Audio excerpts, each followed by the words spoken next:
ದೇವರ ಪರಿಶುದ್ಧವಾದಂಥ ನಾಮಕ್ಕೆ ಸ್ತೋತ್ರವಾಗಲಿ. ಹೋಪ್ ದೂರದರ್ಶನದ ಕನ್ನಡ ಕಾರ್ಯಕ್ರಮವನ್ನು ವೀಕ್ಷಿಸುತ್ತಿರುವ ನಿಮ್ಮೆಲ್ಲರನ್ನು ನಮ್ಮ ಕರ್ತನಾದ ಯೇಸು ಕ್ರಿಸ್ತನ ಪುಣ್ಯನಾಮದಲ್ಲಿ ಸ್ವಾಗತಿಸುತ್ತಿದ್ದೇನೆ. ನಾವು ದೇವರ ಸಂದೇಶವನ್ನು ಕೇಳುವುದಕ್ಕಿಂತ ಮುಂಚಿತವಾಗಿ ತಲೆಗಳನ್ನು ಬಾಗಿ ನಾವು ಪ್ರಾರ್ಥನೆ ಮಾಡಿಕೊಳ್ಳೋಣ. ಸರ್ವಶಕ್ತನಾದಂಥ ದೇವರೇ, ಈ ಒಂದು ಸ್ವಲ್ಪ ಸಮಯದಲ್ಲಿ ನಿಮ್ಮ ವಾಕ್ಯಗಳನ್ನು ನಾವು ಧ್ಯಾನಿಸಲು ಹೋಗುತ್ತಿರುವಾಗೆ ನಮ್ಮನ್ನು ಆಶೀರ್ವದಿಸು. ನಿಮ್ಮ ಪವಿತ್ರವಾದಂಥ ಆತ್ಮನ ಅಭಿಷೇಕದಿಂದ ನಮ್ಮೆಲ್ಲರನ್ನು ಅಭಿಷೇಕಿಸು. ಮಾತ್ರವಲ್ಲದೆ ನಿಮ್ಮ ಆತ್ಮನ ನಡೆಸುವಿಕೆಯಿಂದ ನಮ್ಮನ್ನು ನಡೆಸುತ್ತಾ ಬರಬೇಕೆಂದು ನಮ್ಮ ಕಾರ್ಯಕರ್ತನೂ ಮುದ್ದು ರಕ್ಷಕನೂ ಆಗಿರತಕ್ಕಂಥ ಯೇಸು ಕ್ರಿಸ್ತನ ಪವಿತ್ರ ನಾಮದಲ್ಲಿ ಬೇಡಿದ್ದೇವೆ ನಮ್ಮ ತಂದೆಯೇ, ಆಮೇನ್. ಕೆಲವು ದಿನಗಳ ಹಿಂದೆ ನಾನು TV9 ಸುದ್ದಿ ವಾಹಿನಿಯನ್ನು ನಾನು ಕೇಳುತ್ತಿರುವಂಥ ಸಮಯದಲ್ಲಿ ಮತ್ತು ಆ ಕಾರ್ಯಕ್ರಮವನ್ನು ನಾನು ನೋಡುತ್ತಿರುವ ಸಂದರ್ಭದಲ್ಲಿ ಒಂದು ಸುದ್ದಿಯನ್ನು ನಾನು ನೋಡಿದೆ. ಆ ಸುದ್ದಿ ಏನು ಎಂಬುದಾಗಿ ನಾನು ನೋಡಿದಾಗ, ವೈದ್ಯಕೀಯ ವೃತ್ತಿಯಲ್ಲಿರ್ತಕ್ಕಂಥ ಗಂಡ ಹಾಗೂ ಹೆಂಡತಿ ಮತ್ತು ಅವರ ಇಬ್ಬರು ಮಕ್ಕಳು ಆತ್ಮಹತ್ಯೆಯನ್ನು ಮಾಡಿಕೊಂಡದ್ದು. ಪ್ರಿಯರೇ, ಆ ಒಂದು ಸುದ್ದಿ ಕೇಳಿದ ತಕ್ಷಣ ನಾನು ಬೆಚ್ಚಿಬಿದ್ದೆ. ನನಗನ್ನಿಸಿತು, ಈ ವೈದ್ಯ ವೃತ್ತಿಯಿಂದ ಜೀವಿಸುತ್ತಿರುವ ಈ ಗಂಡ ಮತ್ತು ಹೆಂಡತಿಯರು ಆತ್ಮಹತ್ಯೆ ಮಾಡಿಕೊಳ್ಳಲು ಅವ್ರಿಗಿರ್ತಕ್ಕಂಥ ಸಮಸ್ಯೆಯಾದರೂ ಏನು, ಯಾವ ಕಾರಣಕ್ಕಾಗಿ ಅವರು ಆತ್ಮಹತ್ಯೆ ಮಾಡಿಕೊಂಡಿದ್ದಾರೆ ಎಂಬುದಾಗಿ ನಾನು ಯೋಚಿಸುತ್ತಿದ್ದೆ. ಆ ಒಂದು ಸುದ್ದಿಯನ್ನು ನೋಡಿದಂಥ ಹಲವಾರು ಜನರು ಇದೇ ರೀತಿಯಂಥ ಯೋಚನೆ ಮಾಡಿರಬಹುದು. ಕೆಲವು ದಿನಗಳ ನಂತರ ಆ ಒಂದು ಆತ್ಮಹತ್ಯೆಯ ಬಗ್ಗೆ ಒಂದು ತನಿಖೆಯ ತಂಡವನ್ನು ರಚಿಸಿ ಯಾವ ಕಾರಣಕ್ಕಾಗಿ ಅವರು ಆತ್ಮಹತ್ಯೆ ಮಾಡಿಕೊಂಡರು ಎಂಬುದಾಗಿ ತನಿಖೆ ನಡೆದ ನಂತರ ಪೊಲೀಸರ ಒಂದು ವರದಿಯನ್ನು ನಾವು ನೋಡಿದಾಗ, ಸಾಲದ ಭಾರದಿಂದ ಸಾಲವನ್ನು ತೀರಿಸದೆ ಆ ವೈದ್ಯಕೀಯ ವೃತ್ತಿಯಲ್ಲಿರ್ತಕ್ಕಂಥ ಗಂಡ ಮತ್ತು ಹೆಂಡತಿ ಮತ್ತು ಮಕ್ಕಳು ಆತ್ಮಹತ್ಯೆ ಮಾಡಿಕೊಂಡರು ಎಂಬುದಾಗಿ ತಿಳಿದು ಬಂತು. ಹೌದು ಪ್ರಿಯರೇ, ಇವತ್ತು ನಾವು ಲೋಕವನ್ನು ನೋಡಿದಾಗ ಅನೇಕ ಜನರು ಇದೇ ರೀತಿಯಾದಂಥ ಸಾಲದ ಬಾಧೆಯಲ್ಲಿ ಬಿದ್ದು ನರಳುವುದನ್ನು ನಾವು ನೋಡುತ್ತಿದ್ದೇವೆ. ಅವರಿಗೆ ಬರುವಂಥ ಸಂಬಳ ಬರೀ ಬಡ್ಡಿಯನ್ನು ಕಟ್ಟಲು ಸಾಕಾಗುತ್ತಿಲ್ಲ ಎಂಬುದಾಗಿ ಬಾಧೆ ಪಡುವುದನ್ನು ನಾವು ನೋಡುತ್ತೇವೆ. ಅವರ ಕುಟುಂಬದಲ್ಲಿ ಅವರ ಮಕ್ಕಳ ಒಂದು ವಿದ್ಯಾಭ್ಯಾಸಕ್ಕಾಗಿಯೂ ಉನ್ನತ ವ್ಯಾಸಂಗಕ್ಕಾಗಿ ಹಣವಿಲ್ಲ ಎಂಬುದಾಗಿ ಅವರು ಬಾಧೆ ಪಡುವುದನ್ನು ನಾವು ನೋಡುತ್ತೇವೆ. ನನ್ನ ಒಂದು ಮನೆ ಅಪೂರ್ಣವಾಗಿದೆ, ಅದು ಪೂರ್ಣಗೊಳಿಸಲು ನನ್ನ ಬಳಿ ಹಣವಿಲ್ಲ ಎಂಬುದಾಗಿ ಅವರು ಗೋಳಾಡುವುದನ್ನು ನಾವು ನೋಡುತ್ತೇವೆ. ಪ್ರತಿ ಬೆಳಗಿನ ಜಾವ ಆ ಸಾಲ ಕೊಟ್ಟಿರುವವನು ಮನೆ ಬಳಿ ಬಂದು ಅವನನ್ನು ಬೈದು ಅವರನ್ನು ಹೀಯಾಳಿಸುವಂಥ ಮಾತುಗಳನ್ನು ಕೇಳಲಾರದೆ ಅನೇಕರು ಊರುಗಳನ್ನು ಬಿಟ್ಟು ಹೋಗಿರುವುದನ್ನು ನಾವು ನೋಡಿದ್ದೇವೆ ಪ್ರಿಯರೇ. ಈ ಒಂದು ದಿವಸ ಈ ಒಂದು ಕಾರ್ಯಕ್ರಮನ ವೀಕ್ಷಣೆ ಮಾಡುತ್ತಿರತಕ್ಕಂಥ ವೀಕ್ಷಕರಲ್ಲಿ ಕೆಲವರು ಇಂಥದ್ದೇ ಆದಂಥ ಸಾಲದ ತೊಂದರೆಗಳಲ್ಲಿ ಸಿಕ್ಕಿಕೊಂಡಿರಬಹುದು. ಈ ಒಂದು ದಿವಸ ದೇವರ ಒಂದು ಸಂದೇಶ ನಮಗೇನು ಬರುತ್ತದೆ ಎಂಬುದಾಗಿ ನೋಡಿದಾಗ, ಚಿಂತಿಸಬೇಡಿರಿ, ಈ ಸಂದೇಶದ ಮೂಲಕ ದೇವರು ನಿಮ್ಮಲ್ಲಿ ಮಾತಾಡುತ್ತಾನೆ ಮತ್ತು ನಿಮ್ಮ ಸಾಲದ ಭಾರವನ್ನು ತೆಗೆಯುವಂತೆ ಅದ್ಭುತ ಕಾರ್ಯಗಳನ್ನು ಮಾಡುತ್ತಾನೆ ಎಂದು ವಿಶ್ವಾಸಿಸಬೇಕು ಪ್ರಿಯರೇ. ಸಾಲದ ಸಮಸ್ಯೆಯಿಂದ ಬಿಡಿಸಿ ನಿಮಗೆ ಉತ್ತಮ ಜೀವನ ಕೊಡಲು ಯೇಸುವು ಕಾತುರದಿಂದ ನಿಮ್ಮ ಬಳಿ ಬರುವಂಥವರಾಗಿದ್ದಾನೆ. ಪ್ರಿಯ ವೀಕ್ಷಕರೇ, ನಮ್ಮ ಸತ್ಯವೇದದಲ್ಲಿ ನಾವು ನೋಡುವಾಗೆ ಇಂತಹ ರೀತಿಯ ಸಾಲದ ಬಾಧೆಯಲ್ಲಿ ಬಿದ್ದಿರ್ತಕ್ಕಂಥ ಸಿಕ್ಕಿಕೊಂಡಿರ್ತಕ್ಕಂಥ ಒಂದು ಕುಟುಂಬವನ್ನು ದೇವರು ಹೇಗೆ ಕಾಪಾಡಿದನು, ಅವರ ಸಾಲ ಬಾಧೆಯನ್ನು ತೀರಿಸಿದನು, ಯಾವ ರೀತಿ ಅದ್ಭುತ ಕಾರ್ಯವನ್ನು ಆತನು ಮಾಡಿದನು ಎಂಬುದಾಗಿ ಈ ದಿವಸ ನಾವು ಧ್ಯಾನ ಮಾಡೋಣ ಪ್ರಿಯರೇ. ನಮ್ಮ ಸತ್ಯವೇದಗಳನ್ನು 2 ಅರಸು 4ನೇ ಅಧ್ಯಾಯ 7ನೇ ವಚನವನ್ನು ಓದೋಣ. ತರುವಾಯ ಆಕೆಯು ದೇವರ ಮನುಷ್ಯನ ಹತ್ತಿರ ಬಂದು ನಡೆದದ್ದನ್ನೆಲ್ಲ ತಿಳಿಸಿದಳು. ಅವನು ಆಕೆಗೆ, ಹೋಗಿ ಎಣ್ಣೆಯನ್ನು ಮಾರಿ ಸಾಲ ತೀರಿಸು, ಉಳಿದ ಹಣದಿಂದ ನೀನು ನಿನ್ನ ಮಕ್ಕಳು ಜೀವನ ಮಾಡಿರಿ ಅಂದನು. ಪ್ರಿಯರೇ, ಈ ಸಮಯದಲ್ಲಿ ಆ ಹೆಂಗಸು ಯಾರು? ಆಕೆಯ ಸಮಸ್ಯೆ ಆದರೂ ಏನಾಗಿತ್ತು? ಆ ಸಮಸ್ಯೆಯನ್ನು ಯಾರ ಬಳಿ ಆಕೆ ಹೇಳಿಕೊಂಡಳು? ಆ ಸಮಸ್ಯೆಯನ್ನು ಹೇಗೆ ನಿವಾರಿಸಿದರು ಎಂಬುದಾಗಿ ಈ ದಿವಸ ನಾವು ಧ್ಯಾನ ಮಾಡೋಣ. ಮೊದಲನೇದಾಗಿ 4ನೇ ಅಧ್ಯಾಯ 2 ಅರಸು 1ನೇ ವಚನವನ್ನು ನಾವು ಓದಿದಾಗ, ಒಂದು ದಿವಸ ಪ್ರವಾದಿ ಮಂಡಳಿಯವರಲ್ಲೊಬ್ಬನ ಹೆಂಡತಿಯು ಎಲೀಷನ ಹತ್ತಿರ ಬಂದು ಅವನಿಗೆ, ನಿನ್ನ ಸೇವಕನಾದ ನನ್ನ ಗಂಡನು ಮರಣ ಹೊಂದಿದನು, ಅವನು ಕರ್ತನಲ್ಲಿ ಭಯಭಕ್ತಿಯುಳ್ಳವನಾಗಿದ್ದನೆಂದು ನಿನಗೆ ಗೊತ್ತುಂಟಲ್ಲ. ಸಾಲ ಕೊಟ್ಟವನು ನನ್ನ 2 ಮಕ್ಕಳನ್ನು ದಾಸರನ್ನಾಗಿ ತೆಗೆದುಕೊಂಡು ಹೋಗುವುದಕ್ಕೆ ಬಂದಿದ್ದಾನೆ ಎಂದು ಮೊರೆ ಇಟ್ಟಳು. ಪ್ರಿಯರೇ, ಇಲ್ಲಿ ಆಕೆಯ ಒಂದು ಸಮಸ್ಯೆ, ಆಕೆ ಪ್ರವಾದಿಯ ಮಂಡಳಿಯವರಲ್ಲೊಬ್ಬನ ಹೆಂಡತಿಯು ಎಲೀಷನ ಹತ್ತಿರ ಬಂದಳು ಎಂಬುದಾಗಿ ನೋಡುತ್ತೇವೆ. ಆಕೆಯ ಗಂಡ ಮರಣ ಹೊಂದಿದ್ದನ್ನು ನಾವು ಇಲ್ಲಿ ನೋಡುತ್ತೇವೆ. ಆಕೆ ಸಾಲ ಯಾವ ಕಾರಣಕ್ಕಾಗಿ ಮಾಡಿದ್ದಲ್ಲೋ ನಮಗೆ ಗೊತ್ತಿಲ್ಲ ಪ್ರಿಯರೇ. ಆದರೆ ಆಕೆ ಸಮಸ್ಯೆ ಸಾಲದ ಸಮಸ್ಯೆ. ಸಾಲ ಕೊಟ್ಟಿರ್ತಕ್ಕಂಥವನು ತನ್ನ 2 ಮಕ್ಕಳನ್ನು ದಾಸರನ್ನಾಗಿ ಕರೆದುಕೊಂಡು ಹೋಗುವುದಕ್ಕೆ ಬಂದಿದ್ದಾನೆ ಎಂಬುದಾಗಿ ತನ್ನ ಒಂದು ಕಷ್ಟಗಳನ್ನು, ತನ್ನ ಸಮಸ್ಯೆಗಳನ್ನು ದೈವ ಭಕ್ತನಾಗಿರ್ತಕ್ಕಂಥ ಪ್ರವಾದಿಯಾಗಿರ್ತಕ್ಕಂಥ ಎಲೀಷನ ಬಳಿ ಆಕೆ ತನ್ನ ಸಮಸ್ಯೆಯನ್ನು ಹೇಳಿಕೊಂಡಳು ಎಂಬುದಾಗಿ ನೋಡುತ್ತೇವೆ.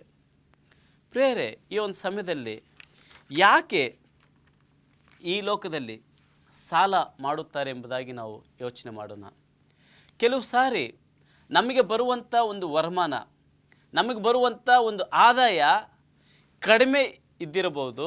ಆದ್ದರಿಂದ ನಮ್ಮ ಕುಟುಂಬವನ್ನು ಪೋಷಿಸಲು ನಾವು ಸಾಲವನ್ನು ಕೆಲವರು ಮಾಡುತ್ತೇವೆ ಎಂಬುದಾಗಿ ಹೇಳುತ್ತಾರೆ. ಅನೇಕ ಬಾರಿ ನಮ್ಮ ಕುಟುಂಬಗಳಲ್ಲಿ ಕಾಯಿಲೆಗಳು ಬಂದಾಗ ಆ ಕಾಯಿಲೆಯನ್ನು ಗುಣಪಡಿಸಲು ಅನೇಕ ಸಾರಿ ನಾವು ಸಾಲವನ್ನು ಮಾಡುವುದುಂಟು ಎಂಬುದಾಗಿ ಹೇಳುತ್ತಾರೆ ಪ್ರಿಯರೇ. ಆದರೆ ಈ ಲೋಕದಲ್ಲಿ ಅನೇಕ ಜನರು ಯಾಕೆ ಸಾಲವನ್ನು ಮಾಡುತ್ತಾರೆ ಎಂಬುದಾಗಿ ನಾವು ಯೋಚಿಸುವಾಗ, ದುಂದು ವೆಚ್ಚ, ಐಷಾರಾಮಿ ಜೀವನ, ಆಡಂಬರದ ಜೀವನ. ಪ್ರಿಯರೇ, ಒಂದು ಗಾದೆ ಇದೆ, ಹಾಸಿಗೆ ಇದ್ದಷ್ಟು ಕಾಲು ಚಾಚಿ ಎಂಬುದಾಗಿ. ಆದರೆ ನಮ್ಮ ಆದಾಯಕ್ಕಿಂತ ಮಿಗಿಲಾಗಿ, ನಮ್ಮ ಆದಾಯಕ್ಕಿಂತ ಹೆಚ್ಚಿನದಾಗಿ ನಾವು ಖರ್ಚುಗಳನ್ನು ಮಾಡಿದಾಗ ನಾವು ಸಾಲಗಾರರಾಗುತ್ತೇವೆ ಪ್ರಿಯರೇ. ಮತ್ತು ಇನ್ನೂ ಕೆಲವರು ಯಾಕೆ ಸಾಲಗಾರರಾಗುತ್ತಾರೆ ಎಂಬುದಾಗಿ ನೋಡುವಾಗ, ಸೋಮಾರಿತನ, ಕೆಲಸ ಕಾರ್ಯಗಳನ್ನು ಮಾಡದೆ ಕೂರುವುದರಿಂದ ಅವರು ಸಾಲವನ್ನು ಮಾಡಬೇಕಾಗುತ್ತದೆ. ಕೆಲವು ಸಾರಿ ಕೆಟ್ಟ ಅಭ್ಯಾಸ, ಕೆಟ್ಟ ಚಟ, ಧೂಮಪಾನ, ಮದ್ಯಪಾನ ಮತ್ತು ಡ್ರಗ್ಸ್ ಇವುಗಳನ್ನು ಉಪಯೋಗಿಸುವುದರಿಂದ ಅವನ್ನು ಕೊಂಡುಕೊಳ್ಳಲು ಅವರು ಸಾಲವನ್ನು ಮಾಡಬೇಕಾಗುತ್ತದೆ ಪ್ರಿಯರೇ. ಆ ಹೆಂಗಸು ತನ್ನ ಸಾಲದ ಸಮಸ್ಯೆಯನ್ನು, ಸಾಲ ಕೊಟ್ಟವನು ತನ್ನ 2 ಮಕ್ಕಳನ್ನು ದಾಸರನ್ನಾಗಿ ತೆಗೆದುಕೊಂಡು ಹೋಗಲು ಬಂದಿದ್ದಾನೆ ಎಂಬುದಾಗಿ ತನ್ನ ಸಮಸ್ಯೆಯನ್ನು ಅಲ್ಲಿ ತಿಳಿಸಿದಾಗ, ಎಲೀಷನು ಆಕೆಗೆ, ನಾನು ನಿನಗೇನು ಮಾಡಬೇಕೆನ್ನುತ್ತಿ, ನಿನ್ನ ಮನೆಯಲ್ಲಿ ಏನು ಇರುತ್ತದೆ ಹೇಳು ಅಂದನು. ಅದಕ್ಕೆ ಆಕೆಯು, ನಿನ್ನ ದಾಸಿಯ ಮನೆಯಲ್ಲಿ 1 ಮೊಗೆ ಎಣ್ಣೆ ಹೊರತಾಗಿ ಏನೂ ಇಲ್ಲ ಎಂದು ಉತ್ತರ ಕೊಟ್ಟಳು ಪ್ರಿಯರೇ. ಇಲ್ಲಿ ನಾವು ಗಮನಿಸಬೇಕಾದಂಥ ಒಂದು ವಿಷಯ, 1 ಮೊಗೆ ಎಣ್ಣೆ ಹೊರತಾಗಿ ಬೇರೆ ಏನೂ ಇಲ್ಲ ಎಂಬುದಾಗಿ. ಇರತಕ್ಕಂಥದ್ದಕ್ಕಿಂತ ಇಲ್ಲದೇ ಇರತಕ್ಕಂಥದ್ದು ಆಕೆ ಹೆಚ್ಚಾಗಿ ಹೇಳುವುದನ್ನು ನಾವು ನೋಡ್ತೇವೆ, ಏನೂ ಇಲ್ಲ ಎಂಬುದಾಗಿ. ತನಗೆ ಗಂಡನಿಲ್ಲ, ನನ್ನ ಹತ್ತಿರ ಸಾಕಾದಷ್ಟು ಹಣವಿಲ್ಲ, ಸಾಲ ತೀರಿಸುವುದಕ್ಕೆ ಮಾರ್ಗವಿಲ್ಲ, ಗುಲಾಮರಾಗಿ ಹೋಗುವ ಮಕ್ಕಳನ್ನು ಬಿಡಿಸಲು ನನಗೆ ಹಣ ಇಲ್ಲ, ಹೀಗೆ ವಿವರಿಸ್ತಾ ಹೋಗಿರ್ಬೋದು. ಒಂದು ಮೊಗೆ ಎಣ್ಣೆಯನ್ನು ಇಟ್ಟುಕೊಂಡು ಎಷ್ಟೆಲ್ಲ ಕಾರ್ಯಗಳನ್ನು ಮಾಡಬಹುದು ಎಂಬುದಾಗಿ ಈ ಸಮಯದಲ್ಲಿ ನಾವು ನೋಡೋಣ ಪ್ರಿಯರೇ. ಪ್ರಾರ್ಥನೆ ಮಾಡಿ ಒಂದು ಹನಿ ಎಣ್ಣೆಯನ್ನು ರೋಗಿಗೆ ಹಚ್ಚಿ ಪ್ರಾರ್ಥಿಸಿದಾಗ ಆ ರೋಗಿಯು ಸ್ವಸ್ಥನಾಗುತ್ತಾನೆ. ಎರಡನೇದಾಗಿ ಆ ಸ್ವಲ್ಪ ಎಣ್ಣೆಯಿಂದ ಅರಸರಿಗೆ ಅಭಿಷೇಕ ತೈಲವಾಗಿ ಇರುವುದು ಪ್ರಿಯರೇ. ಮೂರನೆಯದಾಗಿ ಸ್ವಲ್ಪ ಎಣ್ಣೆ ಯಾಜಕರನ್ನು ಪ್ರವಾದಿಗಳನ್ನು ಅಭಿಷೇಕಿಸಲು ಉಪಯೋಗವಾಗುತ್ತದೆ. ಮತ್ತು ನಾಲ್ಕನೆಯದಾಗಿ ಎಣ್ಣೆಯು ಅಡಿಗೆಗೆ ಮಾತ್ರವಲ್ಲದೆ ಮುಖಕ್ಕೆ ಕಾಂತಿಯನ್ನು ಉಂಟು ಮಾಡುತ್ತದೆ ಎಂದು ಕೀರ್ತನೆ 104:15 ನಮಗೆ ತಿಳಿಸುತ್ತದೆ. ಹೌದು ಪ್ರಿಯರೇ, ಅನೇಕರು ನಮ್ಮಲ್ಲಿರ್ತಕ್ಕಂಥ ವಸ್ತುಗಳನ್ನು, ನಮ್ಮಲ್ಲಿರ್ತಕ್ಕಂಥದ್ದನ್ನು ಬಿಟ್ಟು ಇಲ್ಲದೇ ಇರತಕ್ಕಂಥದ್ದನ್ನು ನಾವು ಅನೇಕ ಸಾರಿ ನಾವು ಯೋಚಿಸುವುದುಂಟು. ಆಕೆ ತನ್ನ ಕಷ್ಟಗಳನ್ನು ಎಲೀಷನ ಬಳಿ ಹೇಳಿದಾಗ ಆತನು ಹೇಳಿದಂಥ ಕಾರ್ಯ ಯಾವುದು, ಆಕೆ ಏನು ಮಾಡಿದಳು ಎಂಬುದಾಗಿ ನಾವು ನೋಡೋಣ ಪ್ರಿಯರೇ. ಆಗ ಎಲೀಷನು ಆಕೆಗೆ ಹೋಗಿ, ನಿನ್ನ ನೆರೆಯವರಿಂದ ಸಿಕ್ಕುವಷ್ಟು ಬರೀ ಪಾತ್ರೆಗಳನ್ನು ಕೇಳಿಕೊಂಡು ಬಾ. ಇಲ್ಲಿ ನಾವು ನೋಡ್ತೀವಿ, ನಿನ್ನ ಹೊರೆಯವರ ಹತ್ರ ಹೋಗಿ ಸಿಕ್ಕುವಷ್ಟು ಬರೀ ಪಾತ್ರೆಗಳನ್ನು ತೆಗೆದುಕೊಂಡು ಬಾ ಎಂಬುದಾಗಿ ಹೇಳಿದಾಗ ಆಕೆಯ ಇಬ್ಬರು ಮಕ್ಕಳು ಎಲ್ಲರೂ ಆ ಒಂದು ಪಾತ್ರೆಗಳನ್ನು ಶೇಖರಣೆ ಮಾಡಲು ಹೋಗಿರ್ಬೋದು ಪ್ರಿಯರೇ. ಹೋಗಿ ಅವರಿಗೆ ಸಾಧ್ಯವಾದಷ್ಟು ಆ ಒಂದು ನೆರೆಹೊರೆಯವರ ಸಂಗಡ ಇರತಕ್ಕಂಥ ಎಲ್ಲ ಪಾತ್ರೆಗಳನ್ನು ಅವರು ತೆಗೆದುಕೊಂಡು ಅವರ ಒಂದು ಕುಟುಂಬದಲ್ಲಿ ಆ ಒಂದು ಕೋಣೆಯಲ್ಲಿ ಇಟ್ಟಂಗೆ ನಾವು ನೋಡುತ್ತೇವೆ ಪ್ರಿಯರೇ.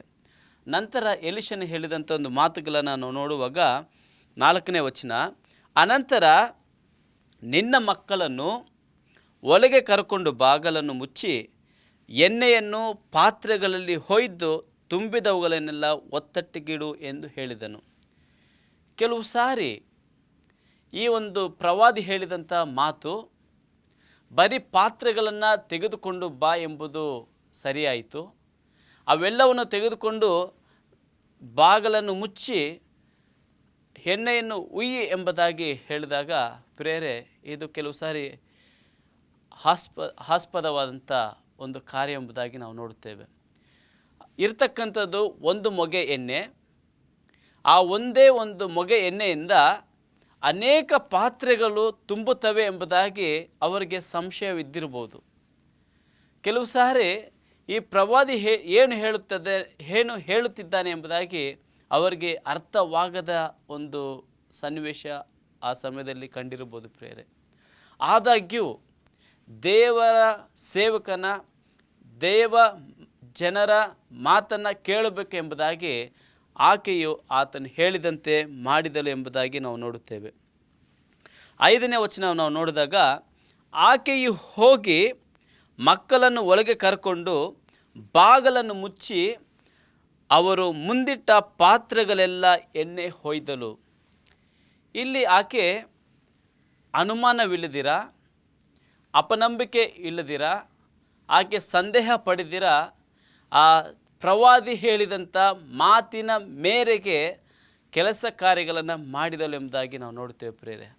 ಆ ಚಿಕ್ಕ ಮೊಗೆ, ಒಂದು ಮೊಗೆ ಎಣ್ಣೆಯನ್ನು ಆಕೆ ಹೊಯ್ಯಲು ಪ್ರಾರಂಭಿಸಿದಾಗ ಪ್ರಿಯರೇ, ಇದು ಎಂತಹ ಅದ್ಭುತ ಎಂಬುದಾಗಿ ನಾವು ನೋಡಿದಾಗ, ಇದು ಮನುಷ್ಯರಿಗೆ ಅಸಾಧ್ಯ, ಆದರೆ ದೇವರಿಗೆ ಸಮಸ್ತವೂ ಸಾಧ್ಯ ಎಂಬುದಾಗಿ ನಾವಿಲ್ಲಿ ನೋಡುತ್ತೇವೆ ಪ್ರಿಯರೇ. ಪಾತ್ರೆಗಳನ್ನು ತುಂಬಿದಾಗ ಆಕೆಯು ಮಗನಿಗೆ ಇನ್ನೊಂದು ಪಾತ್ರೆಯನ್ನು ತಂದಿಡು ಅನ್ನಲು ಅವನು ಪಾತ್ರೆಗಳು ತೀರಿದವೆಂದು ಉತ್ತರ ಕೊಟ್ಟನು. ಕೂಡಲೇ ಎಣ್ಣೆಯು ಹುಕ್ಕುವುದು ನಿಂತು ಹೋಯಿತು. ಪ್ರಿಯ ವೀಕ್ಷಕರೇ, ಪ್ರಿಯ ಸಹೋದರ ಸಹೋದರಿಯರೇ, ದೇವರು ಮಾಡುವಂಥ ಅದ್ಭುತ, ದೇವರು ಮಾಡುವಂಥ ಮಹತ್ ಕಾರ್ಯಗಳನ್ನು ನಾವು ನೋಡಿದಾಗ ನಾವು ದೇವರಲ್ಲಿ ಯಾವುದೇ ಇರುವಂಥ ಪರಿಸ್ಥಿತಿಯಲ್ಲಿ ನಾವು ಇದ್ದಾಗ್ಯೂ ನಾವು ಅಪನಂಬಿಕೆ ಇಲ್ಲದಿರ ನಾವು ನಂಬಿಕೆಯಿಂದ ದೃಢ ವಿಶ್ವಾಸದಿಂದ ದೇವರ ಮೇಲೆ ಆತುಕೊಳ್ಳಬೇಕೆಂಬುದಾಗಿ ಈ ಒಂದು ಸತ್ಯವೇದ ನಮಗೆ ಹೇಳುತ್ತದೆ. ಆಕೆ ಅನೇಕ ಪಾತ್ರೆಗಳನ್ನು ತೆಗೆದುಕೊಂಡು ಬಂದು, ಬರೀ ಪಾತ್ರೆಗಳನ್ನು ತೆಗೆದುಕೊಂಡು ಬಂದು ಆಕೆ ಎಣ್ಣೆಯನ್ನು ಆ ಎಲೀಷನು ಹೇಳಿದ ಮಾತಿನ ಮೇರೆಗೆ ಹುಯ್ದಾಗ ಆಕೆ ತಂದಿರತಕ್ಕಂಥ ಎಲ್ಲ ಪಾತ್ರೆಗಳು ತುಂಬಿದವು ಎಂಬುದಾಗಿ ನಾವು ನೋಡುತ್ತೇವೆ ಪ್ರಿಯರೇ. ಇಂತಹ ಒಂದು ಅದ್ಭುತ ನಮ್ಮ ಜೀವನದಲ್ಲಿ ನಡಿಬೇಕಾದರೆ, ಇಂತಹ ಒಂದು ಮಹತ್ ಕಾರ್ಯಗಳು ನಮ್ಮ ಕುಟುಂಬದಲ್ಲಿ, ನಮ್ಮ ವ್ಯಕ್ತಿಗತವಾದಂಥ ಜೀವಿತದಲ್ಲಿ ನಡೆಯಬೇಕಾದರೆ ನಾವು ದೇವರಿಗೆ ಭಯಪಡಬೇಕು ಪ್ರಿಯರೇ. ದೇವರು ಹೇಳುವಂಥ ಮಾತುಗಳನ್ನು ನಾವು ನಡೆಯಬೇಕಾಗಿದೆ. ಯಾಕೆಂದರೆ ದೇವರ ವಾಕ್ಯ ಹೇಳುತ್ತದೆ, ಧರ್ಮೋಪದೇಶ ಕಾಂಡ 28ನೇ ಅಧ್ಯಾಯ 13 ಮತ್ತು 14ನೇ ವಚನ, ನೀವು ಅನೇಕ ಜನಗಳಿಗೆ ಸಾಲ ಕೊಡುವಿರೇ ಹೊರತು ಸಾಲ ತೆಗೆದುಕೊಳ್ಳುವುದಿಲ್ಲ. ನಾನು ಈಗ ನಿಮಗೆ ಬೋಧಿಸುವ ಮಾತುಗಳನ್ನು ನೀವು ಬಿಟ್ಟು ಎಡಬಲಕ್ಕೆ ತೊಲಗದೆ ಬೇರೆ ದೇವರುಗಳನ್ನು ಅವಲಂಬಿಸದೆ ನಿಮ್ಮ ದೇವರಾದ ಕರ್ತನ ಆಜ್ಞೆಗಳಲ್ಲೇ ಲಕ್ಷ್ಯವಿಟ್ಟು ಅವುಗಳನ್ನೇ ಅನುಸರಿಸಿ ನಡೆದರೆ ಆತನು ಇತರರಿಗೆ ನಿಮ್ಮನ್ನು ಅಧೀನ ಮಾಡದೆ ಎಲ್ಲರಿಗೂ ಶಿರಸ್ಸನ್ನಾಗಿಯೇ ಮಾಡುವನು.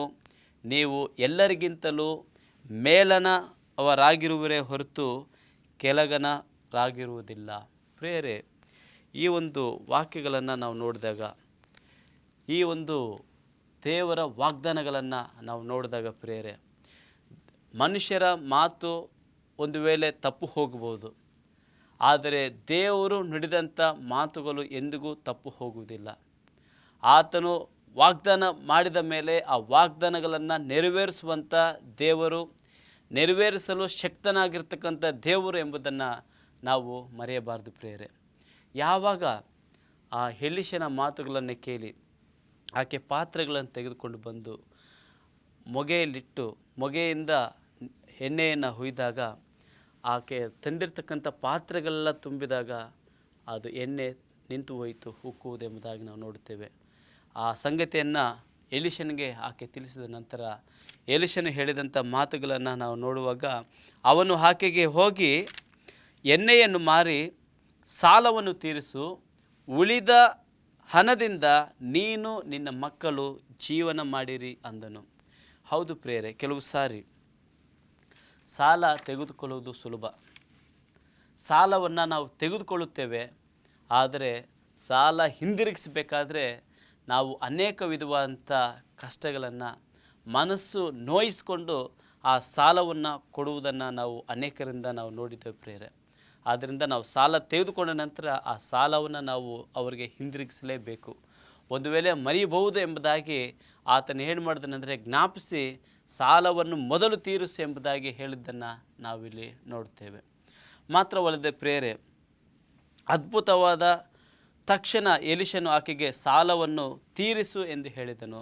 ನಂತರ ಪ್ರಿಯ ವೀಕ್ಷಕರೇ, ನೀನು ಸಾಲ ತೀರಿಸುವಾಗಲೇ ಈ ದಿವಸ ಇನ್ನು ನಾನು ಸಾಲವನ್ನು ತೆಗೆದುಕೊಳ್ಳುವುದಿಲ್ಲ ಎಂಬುದಾಗಿ ಒಂದು ತೀರ್ಮಾನವನ್ನು ನಾವು ಮಾಡಬೇಕಾಗಿದೆ. ಎಂಥ ಕಷ್ಟವೇ ಸಂಭವಿಸಿದ್ರು, ಎಂತಹ ಸಮಸ್ಯೆಗಳೇ ನಮಗೆ ಉದ್ಭವಿಸಿದ್ರು,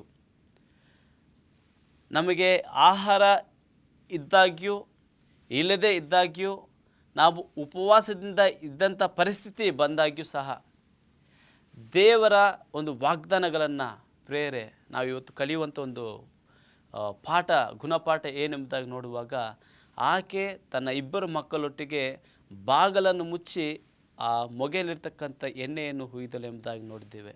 ಇವತ್ತು ನಮ್ಮಲ್ಲಿರ್ತಕ್ಕಂಥ ಯಾವುದೇ ಒಂದು ಪದಾರ್ಥವಾಗಿರಲಿ, ನಮ್ಮಲ್ಲಿರ್ತಕ್ಕಂಥ ಯಾವುದೇ ಒಂದು ವಸ್ತುವಾಗಿರಲಿ, ಅದನ್ನು ಚಿಕ್ಕದಾಗಿದ್ದಾಗ್ಯೂ ಅದನ್ನು ನಾವು ಇಟ್ಟು ಕುಟುಂಬ ಸಮೇತವಾಗಿ ನಾವು ದೇವರನ್ನು ಪ್ರಾರ್ಥಿಸಿದಾಗ ದೇವರು ಖಂಡಿತವಾಗಿಯೂ ನಮ್ಮ ಪ್ರಾರ್ಥನೆಗಳನ್ನು ಆಲಕಿಸುವಂಥ, ನಮ್ಮ ಪ್ರಾರ್ಥನೆಗಳಿಗೆ ಸದುತ್ತರವನ್ನು ದಯಪಾಲಿಸುವಂಥ ದೇವರು ನಮ್ಮ ದೇವರಾಗಿದ್ದಾನೆ. ಆದ್ದರಿಂದ ನಾವು ಕುಟುಂಬ ಪ್ರಾರ್ಥನೆಯನ್ನು ಮಾಡುವುದನ್ನು ನಾವು ಮರೆಯಬಾರದು ಪ್ರಿಯರೇ. ಸಾಲವಿಲ್ಲದೆ ಜೀವನ ಮಾಡಲು ಕರ್ತನು ನನಗೆ ಸಹಾಯ ಮಾಡುವನು ಎಂಬ ವಿಶ್ವಾಸ ನಮ್ಮಲ್ಲಿ ಇರಬೇಕಾಗಿದೆ. ಆತನು ಆಕಾಶದ ದ್ವಾರಗಳನ್ನು ತೆರೆದು ಹಿಡಿಯಲಾರದಷ್ಟು ಸುವರಗಳನ್ನು ನಮಗೆ ಸುರಿಸುವನು, ನಿನ್ನ ಬೊಕ್ಕಸದಲ್ಲಿ ಸುರಿಸುವೆನು ಎಂಬುದಾಗಿ ದೇವರ ವಾಗ್ದಾನವನ್ನು ನಾವು ಎತ್ತಿ ಹಿಡಿದು ನಾವು ಪ್ರಾರ್ಥನೆ ಮಾಡಬೇಕಾಗಿದೆ ಪ್ರಿಯರೇ. ಹೌದು, ದೇವರ ಒಂದು ವಾಕ್ಯ ಹೇಳುತ್ತದೆ, ನೀವು ಅನೇಕರಿಗೆ ಸಾಲ ಕೊಡುವಿರೇ ಹೊರತು ನೀವು ಸಾಲ ತೆಗೆದುಕೊಳ್ಳುವುದಿಲ್ಲ. ಯಾವಾಗಲೂ ನಮ್ಮ ಹಸ್ತ ಭೂಮಿಯನ್ನು ನೋಡುತ್ತೆ ಹೊರತು ಆಕಾಶವನ್ನು ನೋಡುವುದಿಲ್ಲ ಎಂಬುದಾಗಿ ದೇವರೊಂದು ವಾಕ್ಯ ಹೇಳುತ್ತದೆ ಪ್ರಿಯರೇ. ಈ ದಿವಸ ಇಂಥ ಅದ್ಭುತಗಳು ನಾವು ಸಾಲವಿಲ್ಲದೆ ನಾವು ಜೀವಿಸಬೇಕಾದರೆ ನಾವು ಈ ದಿವಸ ಒಂದು ತೀರ್ಮಾನ ಮಾಡ್ಕೋಬೇಕಾಗಿದೆ ಪ್ರಿಯರೇ. ಆ ತೀರ್ಮಾನ ಏನೆಂಬುದಾಗಿ ನಾವು ಯೋಚನೆ ಮಾಡುವಾಗ, ಈ ಕಾಲದಲ್ಲಿ ಹೊಸ ರೀತಿಯಾದಂಥ ಕೆಲವು ಸನ್ನಿವೇಶಗಳು ಶುರುವಾಗಿದೆ. ಅವು ಯಾವುದೆಂದರೆ ಮದ್ಯಪಾನ, ಧೂಮಪಾನಕ್ಕಿಂತಲೂ ಹಾನಿಕರವಾದಂಥ ವಿಷಯ ಅದು ಕ್ರೆಡಿಟ್ ಕಾರ್ಡ್ ಮತ್ತು ಲೋನ್. ಸಾಲಕ್ಕೆ ನಾವು ಅನೇಕರು ಹುಡುಕಿಕೊಂಡು ಹೋಗುವಂತಾಗಿದ್ದೇವೆ. ಈ ದಿವಸ ಈ ಕಾರ್ಯಕ್ರಮವನ್ನು ವೀಕ್ಷಿಸುತ್ತಿರುವ ವೀಕ್ಷಕರು ಸಾಲದಲ್ಲಿ ಮುಳುಗಿದ್ದರೆ ದೇವರು ಈ ಕಾರ್ಯಕ್ರಮದ ಮೂಲಕ ಹೇಳುವುದೇನೆಂದರೆ, ದೇವರು ನಿಮ್ಮ ಸಾಲವನ್ನು ತೀರಿಸುತ್ತಾನೆ. ದೇವರು ನಿಮಗೆ ಆಶೀರ್ವಾದವನ್ನು ದಯಪಾಲಿಸುತ್ತಾನೆ.